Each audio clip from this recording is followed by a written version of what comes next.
So, hello everyone. Thank you, Krishna. and I am Ayushi. First of all, I'll introduce myself. I'm Ayushi, and I'm presently working as an associate consultant in Wipro in cybersecurity division. So the two people I'll be introducing to you, the two amazing alumni we are having on the call, are Sailusha and Rakesh.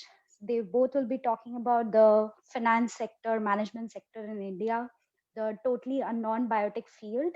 So the people who lose interest in biotech and do something, uh, you know, outside of biotech, will love to hear them.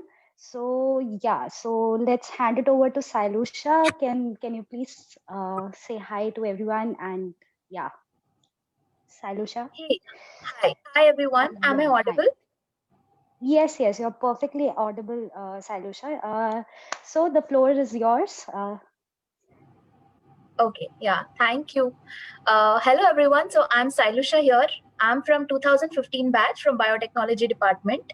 Uh, so after graduating from NIT Warangal, I have worked as business analyst at Novartis Healthcare.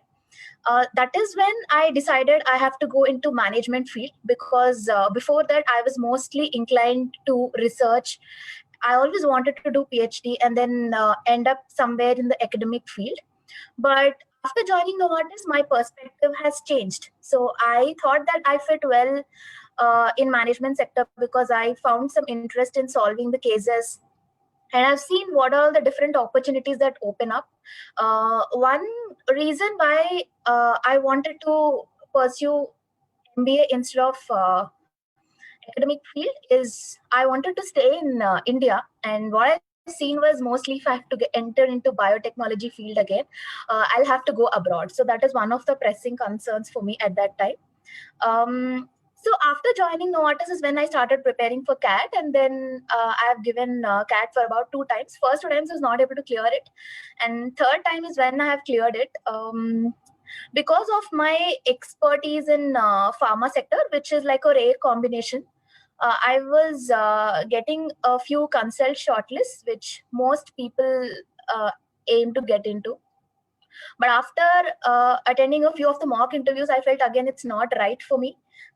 Then I thought somewhere like a product management or a project or program management will be better for me. So that is when I started preparing seriously for some e-commerce companies because I felt that they hold a lot of opportunities after MBA. So I gave Amazon interview and I joined as category manager. I worked for about 10 months as category manager, which is also like a strategy building and then executing the strategies to hold the profit and loss together. Then I slowly shifted to program management, which is what I always wanted to land up in while I was doing MBA. So if at all you guys are having some ambitions right now, like you can look at my career path. I always wanted to get into academic field, and finally I ended up becoming a program manager for an e-commerce company. So yeah, at different stages in life, I feel we have different aspirations based on what all conditions we are in. Yeah, that's it from my side. In case you have any questions for me, you can shoot. Yeah, like let's have a question and answer session at the end. First, let's hear about journey of Rakesh. Yeah. So any questions you can pop them up in the chat section. We can have it like at the end. And any other addition you want to do, Salusha, like right now, question and answers we'll have it at the end also. Sure. Yeah. Thank you so much for sharing your experience with us. So let's have Rakesh next, who has done graduation.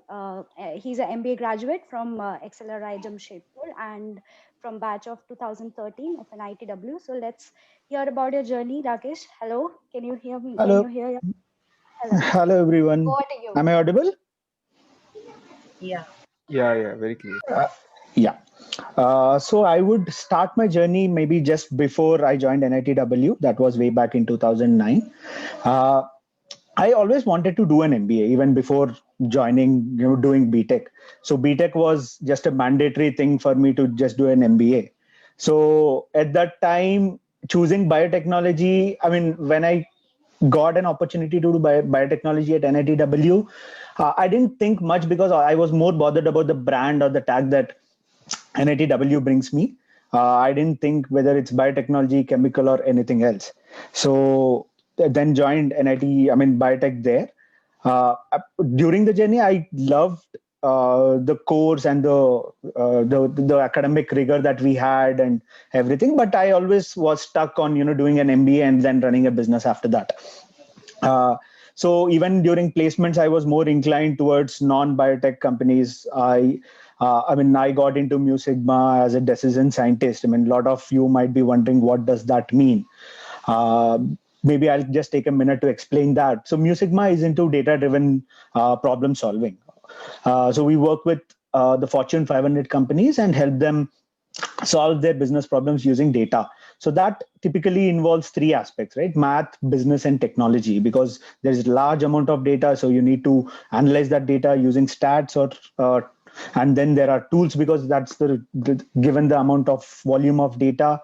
And then obviously you need to give some recommendations and help implement them. So there is business aspect to it. So a decision scientist is somebody who does all the three. So I worked about 3 years in Mu Sigma across various projects. I mean, I helped a cruise liner build their deployment strategy. I mean, that's the world's largest cruise liner, Carnival Cruises, if you have heard. So created a deployment strategy for their ships. I've helped Coles kind of come up with what should be the hourly pay wages that they pay to their part-time and full-time employees across their 1,400 plus stores across US. Then worked with a pharma company in identifying who should be the target physicians for their new launch drugs. Another maybe a cardiovascular company in understanding the sales of theirs and their competitors across the globe.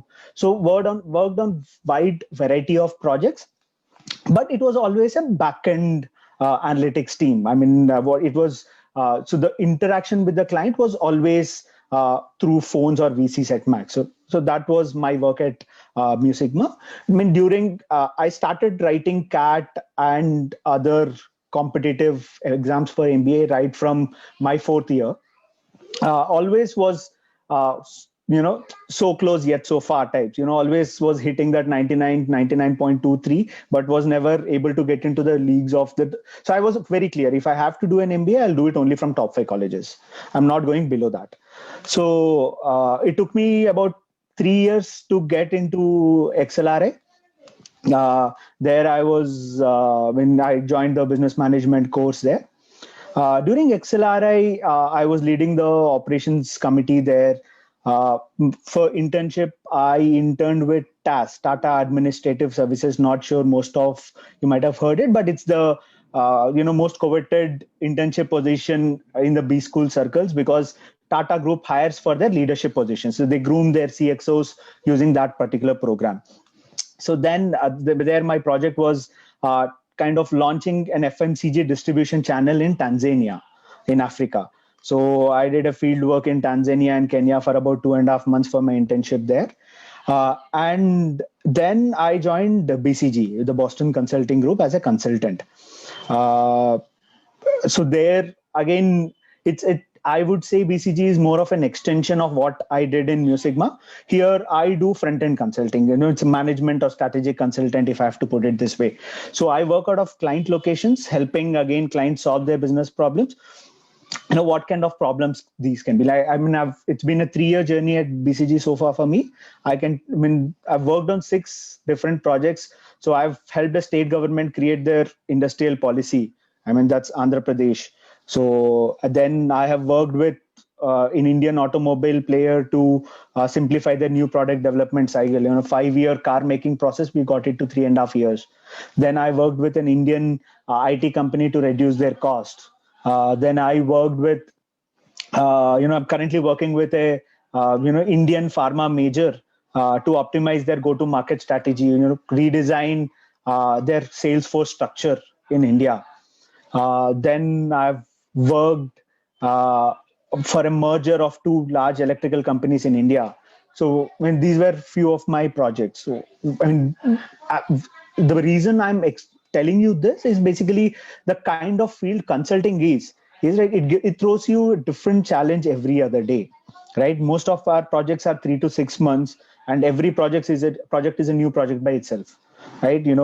Like, to you might wonder, like, what kind of expertise or uh, knowledge we will have to solve these problems. Like when I joined an automobile player to optimize their new product development cycle, I didn't know how the car making process works, right? So but I mean, the way consulting works is, you utilize the ecosystem that's around you, right? That's the learning I want to give also, right? Most of the times it's not just what we know, right? There is a large ecosystem around you, and this particular conference is a prime example of that, right? Tapping into the what other people around you knows, and then leveraging that learnings and applying it to your field is the most important in today's world. And that's what we do in consulting. uh, then I mean, yeah, pretty much that's about me, my journey so far. I mean, any questions, happy to answer. Thank you so much, Rakesh. That was like a very, very detailed journey you explained, and it's wonderful to hear like your experience. And yes, like guys, you can pop up the questions in the chat box, or you can just unmute yourself and pop up questions to him directly, or Silusha too. Any questions for Silusha? You can just unmute yourself and ask the questions.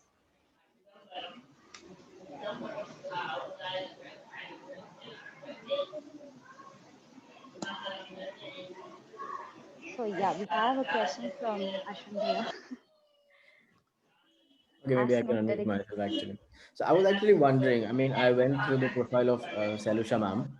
I hope it's okay if I call you ma'am. The point is that I was actually wondering what exactly is like, how would you describe a day for a program manager at Amazon? I mean, I actually don't understand what the profile would be. I mean, data scientist, I can understand like a score, but what exactly is a program manager?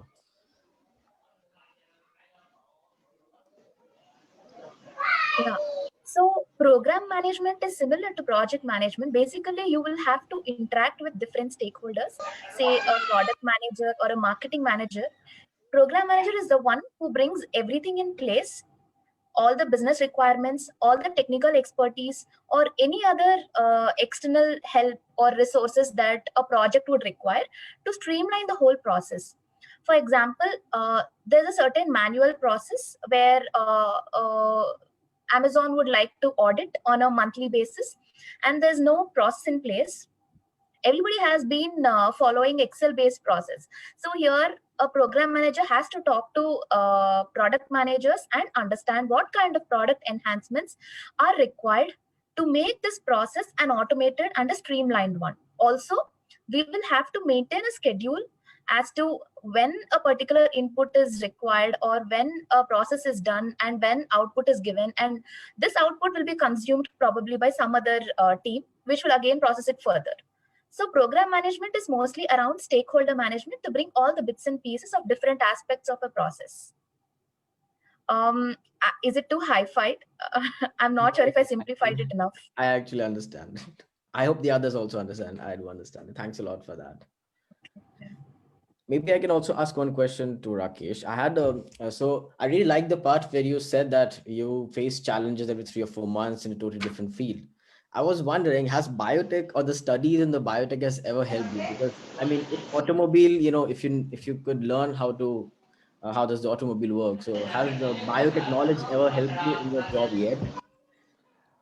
I would say maybe at this point of time, especially because I'm working with a pharma company. I just started a new project with a pharma company. So now at least I can understand certain terminologies. It's not that I need to understand the basic terminology of the field. So biotechnology is coming to use right now. Okay, cool. Yeah, I guess we have a question in chat box from Vatsal that I guess Ailusha has already answered that what your average day looks like. So maybe Rakesh can give some details about that too. Uh, Average day for me. I mean, consulting is a tough field. Let's be honest and open about it, right? So my typical day on a very good day would last about 12 to 14 hours, and a bad day would somewhere be between 16 to 20 hours. Okay. Uh, and the primary reason being, consulting.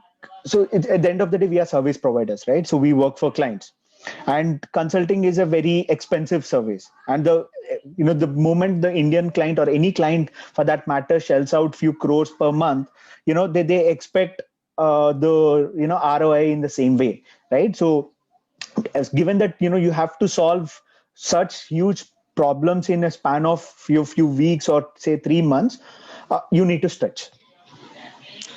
So, and most of the times, I would say 80% of the time would be doing work, and other 40%, other 20-30% of the time would be learning work. Learning the terminologies, understanding the client data, understanding the client business.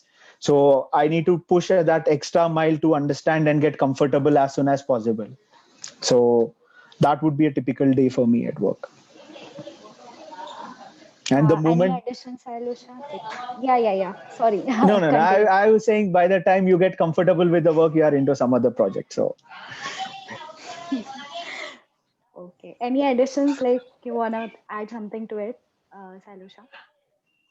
Yeah, so typically, like currently I'm in a people manager role. So first I'll have to understand what my team is occupied for the day, and I'll have to work with them and see if they are facing any blockers. And then I'll have to work with different stakeholders and make things easier for them. That's the main task for me. And then so most of the times things are not as easy as they sound. Like when I require technical expertise, it's not just given on time. So we'll have to follow up with people and escalating at the right time and to the right person. So these things consume a lot of my time on a day. So previously when I was working as a category manager, I used to work for around 14 to 15 hours a day. But now as a program manager, my scope is limited. So I work for about 10 to 12 hours a day on an average, unless it's a peak season like December sales and all. Okay, thank you so much, both of you. Next, we have a raised hand by Jhalak. So yeah, please unmute yourself and go ahead. Thank you. So just had a question from both of you. If you could, suggest how you manage your time for preparing for CAT or GMAT or other competitive exams while also doing your full-time job.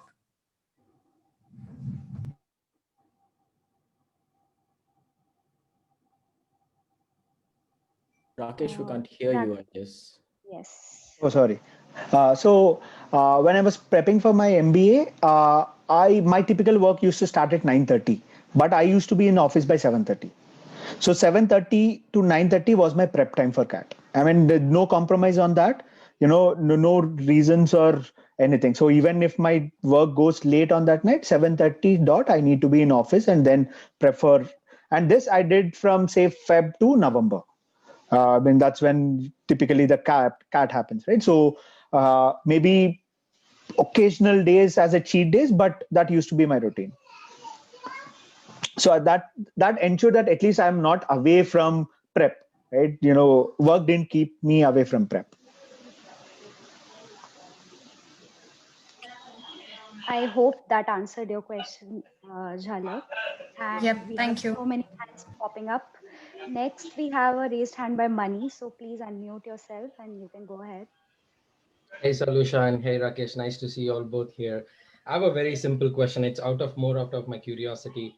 I mean, since I graduated in 2013, I've seen a lot of my friends, whether in biotech or outside biotech, move to the finance field and management field, whether it could be right out of, right out of graduation, or they worked in the core field for a few years and then they transitioned out. Especially, I mean, I've known Rakesh for more than a decade now. I knew from day one, he was very clear. He's just going into MBA. I mean, he was just doing biotech. I know, like for a good reason.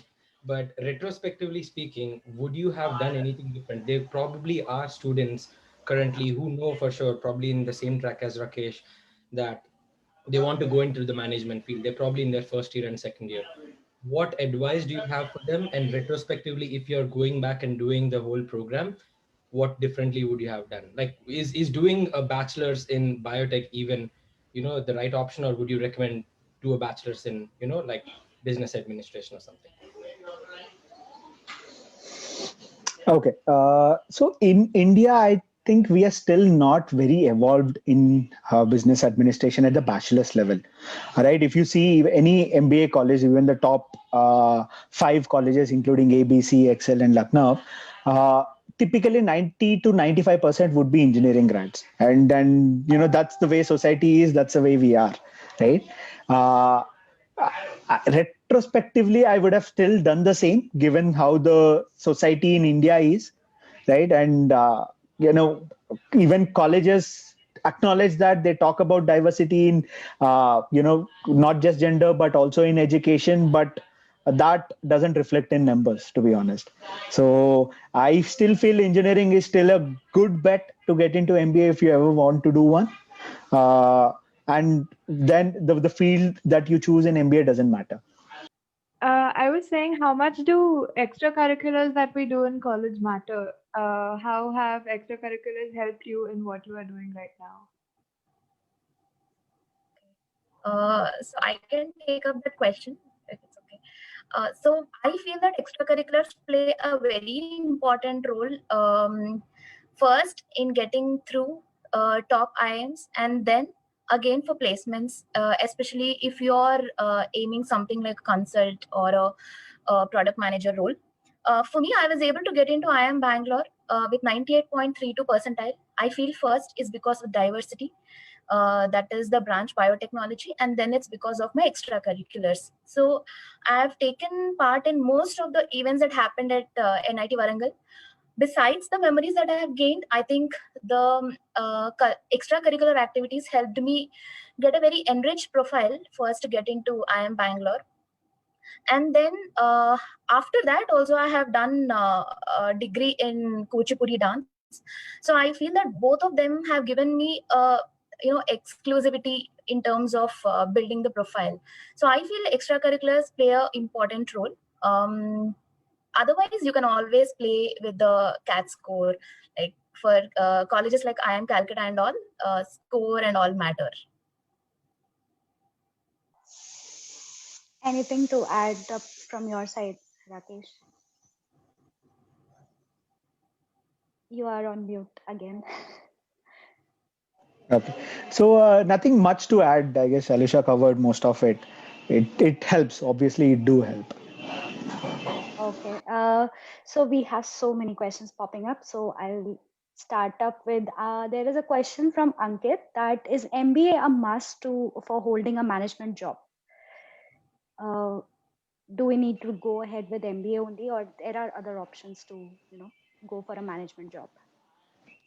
I mean, if I have to split management job as two things, right? One is running the business and the other one is management consultant, right? MBA, I would say it's not a must, but it obviously fast tracks your journey there, right?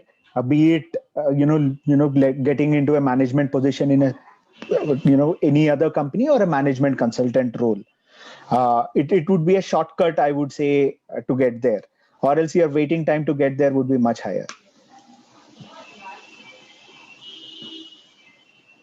Sailusha, anything to add here? Yeah, what Rakesh said is right. MBA is like a shortcut for getting into the management role. Okay.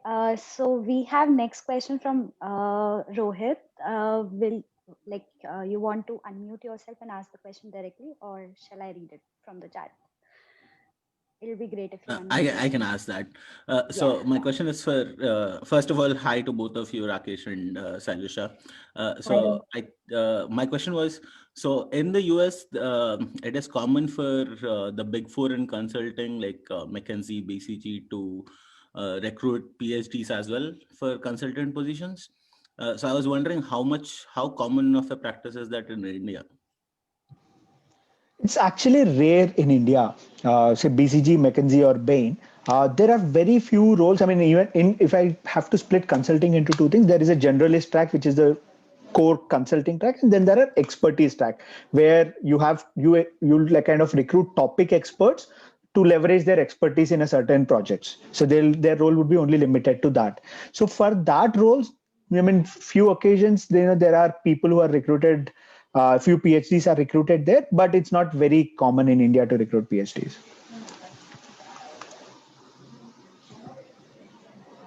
Okay, that was a specific question to Rakesh. Thanks a lot for answering. So I have a question from my side. Like COVID situations we have seen, like in any way, like COVID has affected your work, both of you, like Sailusha and Rakesh. Question is to both of you, and how like it affected, and did you like get a chance, like anytime you thought that this was the best decision to make? Okay. So I would say, I mean, I actually benefited from COVID, to be very honest.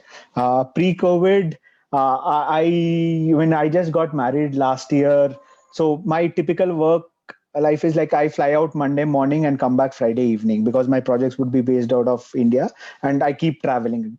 So, we never got to spend time together. It's only on the weekends, and most of the weekends I have some work or the other. Like most of the times I have weekend work. So COVID actually, thanks to COVID, I got to work from home for first couple of months, I guess, and then I started traveling again from May.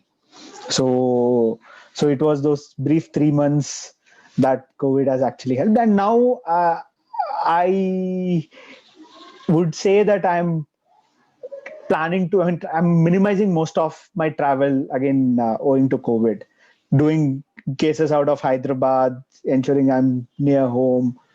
Uh, Apart from Yeah, that, no major, no other impact or no adverse impact, if I have to put it. okay. Anything from your side, like Sailusha, like anything it affected your work Yeah, life or life balance? yeah. So I was telling you guys, right? I decided that I'm not going to consult. So Rakesh just told you why I didn't want to get into consulting, because it involves a lot of traveling and the work hours. You must have understood how it's like. So COVID has helped me one thing in catching up with all my extracurriculars. So before getting into IIM Bangalore, I was spending all my free time in preparing for CAT. So I was not able to catch up with fitness and other extracurricular activities.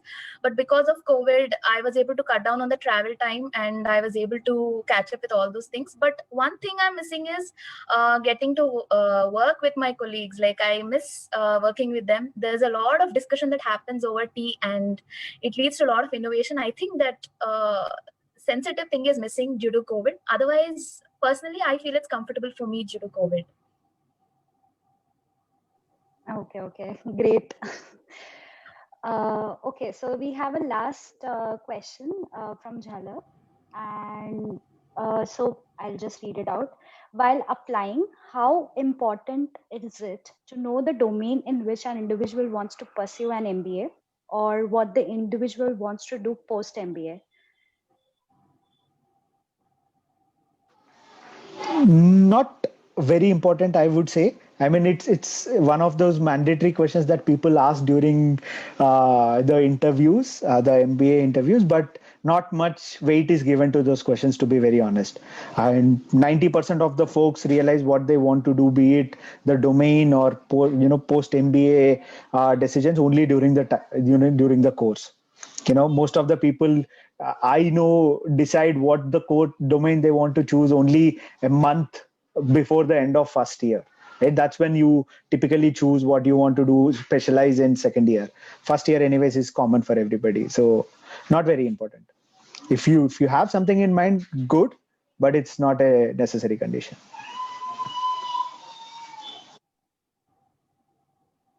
Okay. So, like, any tips you want to give to everyone, like, post, prerequisites for CAT, XAT, and other exams, and you can give a brief about like what all exams we can apply for MBA and pursuing MBA. Like, any tips you want to add up to the session? So I think in biotechnology, one thing we lack is that touch with the quant. So if anybody is looking for cracking things like CAT or GMAT or any other competitive exam, just stay in touch with those aptitude questions. It's okay to work for 2 years, but it's not a necessity to get into any B schools. So if you don't have any previous work experience before getting into B school, then generally it's known that you end up in some management roles, marketing or sales roles. Otherwise, if you have some experience in some tech company, then you'll get into product or program roles. So what I say is just stay in touch with Quant, and it doesn't matter whether you want to work and then study or not. Okay, so the experience matters. Directly going from BTech to MBA, or should we have an experience that will, add up to, our resume or something like that? We will be given more preference if we are having experience, or we can directly go, the same. I wanted to ask, if we are directly going from BTech to MBA is different from having an experience and going to MBA. Yeah, so like I mentioned, if you don't have any experience, generally you will be getting into marketing or sales roles, and there are certain companies that are very keen on taking freshers. But if you have some experience, generally which kind of companies come for biotechnology? It's either decision science or data analyst roles or some tech roles. So that is also good enough to get into product roles or consult roles or say program roles. So, but also there is some weightage given by a few colleges for work experience, but it doesn't affect much. Okay. Thank you so much. So we have a question from Simran. Yeah, Simran, you can unmute yourself. Hi, thank you both for the amazing talk. I think it was really interesting, and it's going to be very helpful for the current undergrads and others who are thinking of getting into the field. I have two questions. One is specifically for Rakesh because I love traveling. So, how is your experience in traveling? Roaming around different places. How do you like it?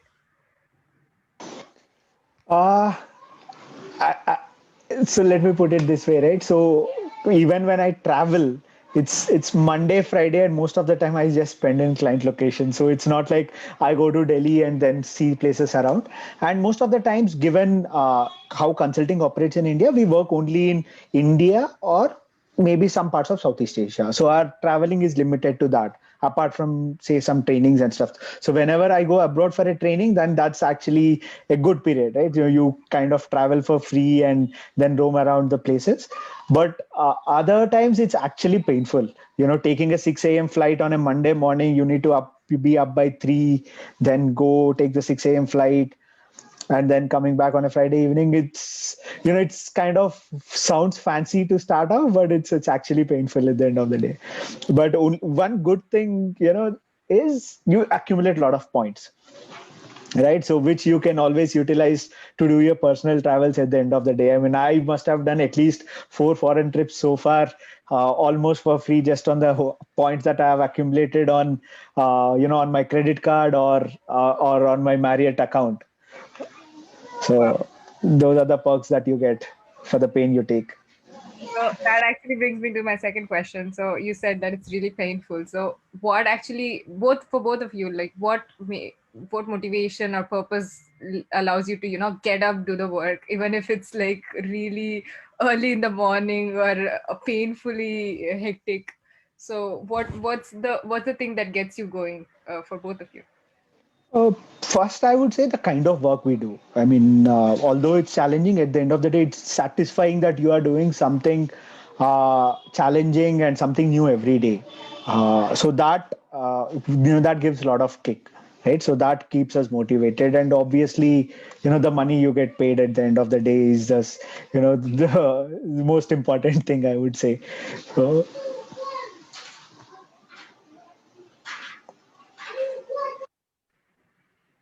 How about you, Salusha? Yeah, so like Rakesh pointed out, it's whatever you get paid for, and there's a lot of responsibility that is given on you, right? So you'll have to work and lead people, otherwise you are answerable. at the same time, whatever work you're doing, it's bringing a impact to the organization, say like company like Amazon, which many people look up to. So that is the kind of motivation that works upon me. Perfect. Thank you so much. Anytime. Yeah, and I have a question for Sailosha. Like, what was your experience at Novartis? Did it help you in your current profile? Like how it helped and how it came out to be? Yeah. So generally after BTech, most of us end up getting into some tech roles, which is mostly operational. But luckily, I was working in a strategy kind of a role.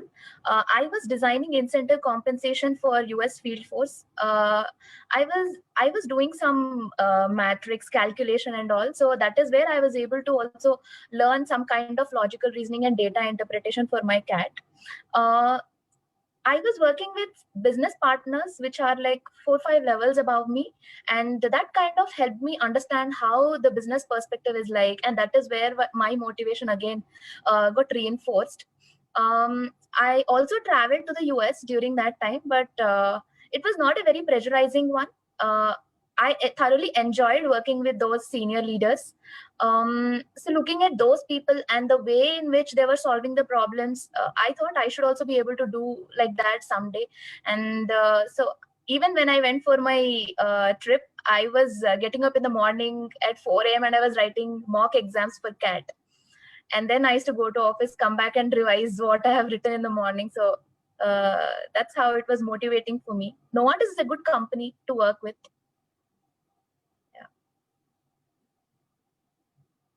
Thank you so much.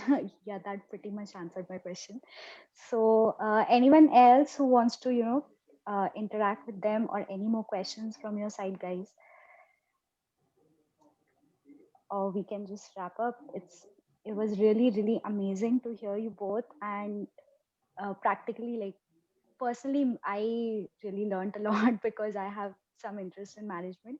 So it was really amazing to hear both of you and your experiences. And thanks to you, and thanks to everyone to ask so many questions and pop out details from them. So thanks a lot, both of you. Thanks to everyone. So I'll hand over to Ashwin Bhaiya now.